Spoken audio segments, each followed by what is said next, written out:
Donc écoutez, je pense que finalement mon intervention est quasi inutile puisque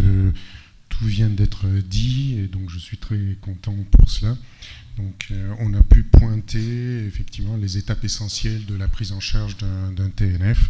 Donc peut-être que je vais juste rappeler certains éléments qui peuvent être plus spécifiques à une prise en charge psychothérapique et notamment en thérapie cognitivo-comportementale. Donc c'est une présentation que j'ai pu réaliser justement avec l'input d'Annabelle Bois-Marie, qui est psychologue et neuropsychologue, d'ailleurs doctorante dans le service du professeur Saoud à Lyon, et qui a justement mis en place un centre TNF, activité qu'on essaye de mettre en place également à Grenoble. Donc j'ai un recul bien moindre que ce que vous pouvez imaginer. Mais je vais effectivement rappeler que donc ce TNF peut être sous-tendu par certaines anomalies, certains biais cognitifs et émotionnels qui peuvent contribuer, on va dire, à sous-tendre les différents symptômes respectifs. Et donc, en premier lieu, cette altération de l'attention, une focalisation attentionnelle soutenue sur les symptômes mis en avant par le patient, et un déficit justement de désengager cette attention pour essayer de la déplacer volontairement sur d'autres choses que les symptômes qui sont mis en avant par le patient. Et puis d'une manière, on va dire, plus métacognitive, donc il y a certains biais qui vont contribuer à surinterpréter, à interpréter de manière biaisée, que ce soit les symptômes, les sensations somatiques, sensorielles, avec une impression un peu d'avoir une irréversibilité de ces symptômes, et donc d'autres croyances dysfonctionnelles qu'il s'agit un peu de corriger via la thérapie.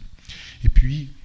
c'est last but not least, la composante émotionnelle dans ces troubles, même si là ça ne se manifeste pas d'une manière trop bruyante pour certains de nos patients, est importante. Donc on peut avoir effectivement cette hyperréactivité émotionnelle, mais on peut avoir également donc une altération un peu des différentes étapes du traitement de l'information émotionnelle, que ce soit au niveau de la reconnaissance, de la verbalisation, donc presque avec un degré un peu aussi d'alexithymie, et puis donc une acceptation de certaines émotions qui est tout à fait dysrégulée. Donc tous ces éléments peuvent, je dirais, servir à alimenter le plan de traitement qui peut être proposé aux patients. Donc, comme le professeur Raphaël l'a mentionné tout à l'heure, donc le diagnostic, le diagnostic positif est effectivement quelque chose d'essentiel et qui fait partie, c'est le primum movens de la prise en charge du patient. Ensuite, avec une éducation thérapeutique, une rééducation, une activité physique adaptée, orthophonie ou autre, et les prises en charge en psychothérapie. Et donc, vous voyez ici un peu une liste des différentes approches qui ont été proposées dans les différentes études valables. Et donc vous voyez que finalement la TCC, c'est celle qui en ressort en premier avant les autres approches psychothérapiques, même avant l'ergothérapie ou des approches TCC combinées à l'activité physique adaptée ou à la mindfulness, à la thérapie dialectique ou d'autres approches. Donc il s'agit effectivement de corriger un peu, et avec une efficacité qui finalement a été montrée, en particulier pour les CNEP, où on peut avoir dans un programme de 12 séances une diminution de 51%, on va dire, des crises dissociatives. Donc la TCC, on a déjà eu, je crois bien que c'était hier, un aperçu de ce que c'est la TCC. C'est de comprendre et arriver à essayer de modifier des comportements inadaptés qui sont souvent justement associés à une manière de penser et à des émotions qui sont également inadaptées. Alors, il s'agit d'une approche qui se base sur les théories de l'apprentissage. Donc ça veut bien dire qu'il faut que le patient puisse être un minimum capable de s'inscrire dans une telle trajectoire. Or, c'est bien le problème de ces patients, c'est qu'ils n'ont finalement pas de demande vis-à-vis du psychiatre. Ils sont orientés par le neurologue vers le psychiatre sans en avoir une demande personnelle. Et donc il s'agit je dirais de toute une démarche de motivation de remotivation du patient pour essayer d'arriver un peu à prendre en charge et à initier une thérapie avec eux. Et donc la relation et la qualité de la relation thérapeutique, donc c'est évident que cela dépend, je dirais, des compétences du thérapeute, est essentiel pour engager le patient dans une telle démarche. Et donc, la première étape d'une TCC, c'est bien cette analyse fonctionnelle, et ensuite on peut, je dirais, détecter un peu ce qui peut représenter un objectif du traitement, qu'on va essayer de prendre en charge par la suite, avec une évaluation des résultats qui a également une valence, on va dire, thérapeutique, puisque ça aide le patient à prendre conscience des progrès qui sont possibles et à ne pas rester figé dans une situation en particulier. Et donc, comme on vient de le mentionner d'ailleurs, on essaye de faire une analyse qui concerne tant un axe diachronique qu'un axe synchronique. Et donc, on peut essayer justement de reprendre tout ce qui peut représenter des facteurs de vulnérabilité, et ensuite les facteurs déclenchants et éventuellement des facteurs perpétuants, donc ces mêmes symptômes. Et puis sur un mode synchronique, d'essayer d'analyser en fait les différentes interactions entre la cognition avec les biais respectifs que j'ai évoqués et les émotions qui sont associées, et puis les comportements qui en résultent en fait, et les symptômes respectifs. Donc, les principales étapes qui peuvent être proposées dans le cadre de cette approche par TCC, c'est bien donc une approche par psychoéducation, et c'est une étape essentielle après après le diagnostic, après la pose du diagnostic. Et ensuite, essayer de faire en sorte que le patient puisse développer cette métacognition, cette capacité de monitoring des symptômes qui va contribuer, on va dire, à comprendre les symptômes et à retrouver un certain contrôle sur ces symptômes-là, avec les techniques de distraction qui ont pu être éventuellement rappelées à l'instant. Et puis sur un plan comportemental, il s'agit d'essayer de éliminer cette fuite, cet évitement que le sujet met en place assez souvent et qui va revenir un peu renforcer d'une manière inconsciente aussi les symptômes et le maintien de ces symptômes-là. Et puis sur un plan émotionnel, même s'il n'y a pas une demande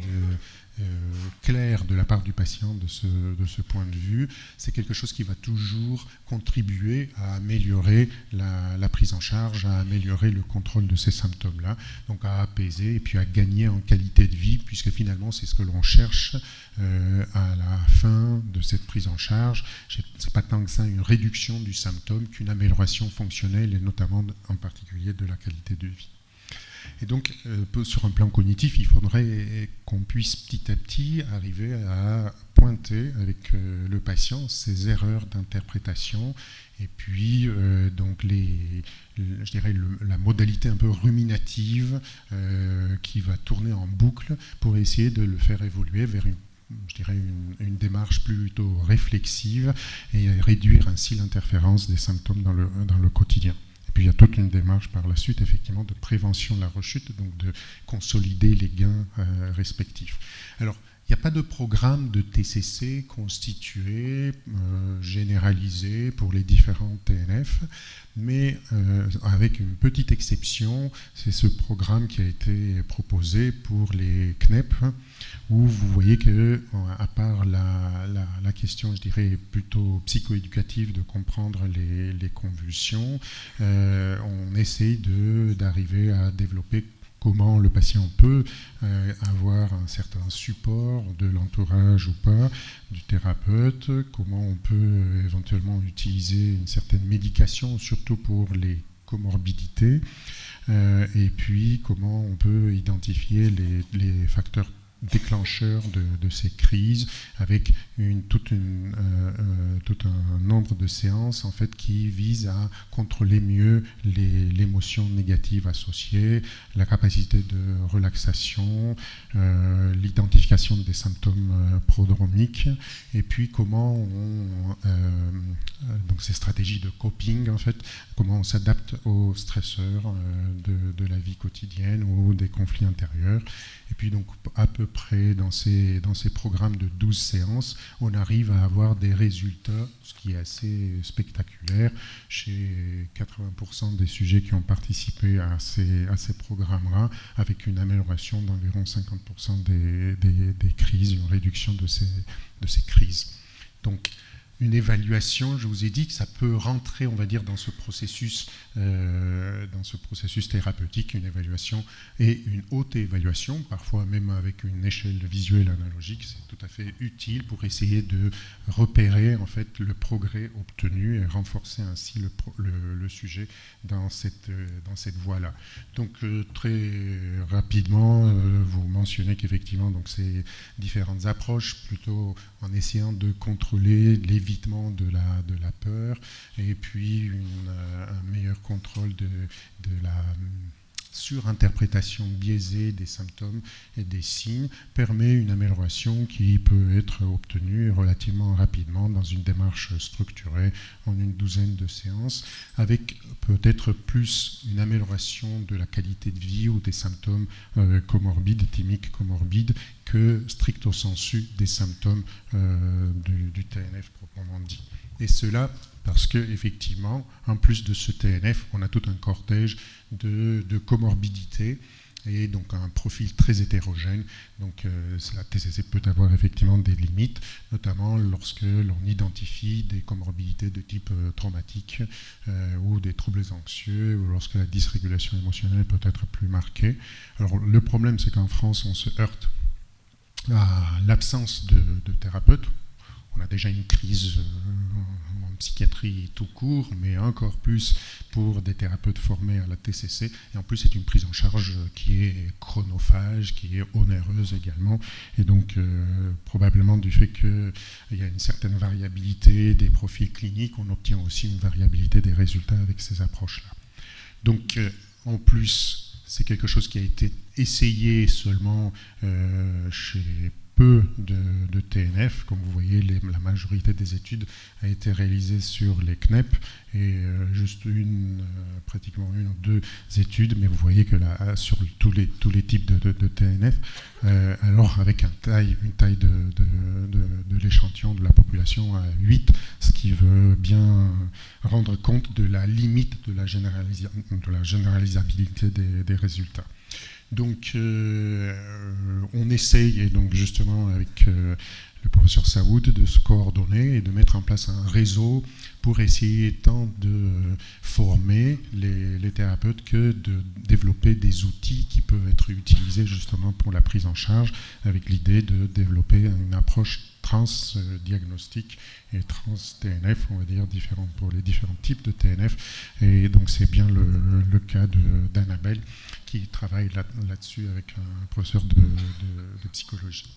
Donc je rappelle juste qu'effectivement on peut essayer d'autres approches psychothérapiques avec un certain intérêt, et je rappellerai le MDR qui est quand même une approche utile dans tout ce qui peut être symptômes psychiatriques et également TNF d'origine donc post-traumatique. Voilà, je vous remercie pour votre attention.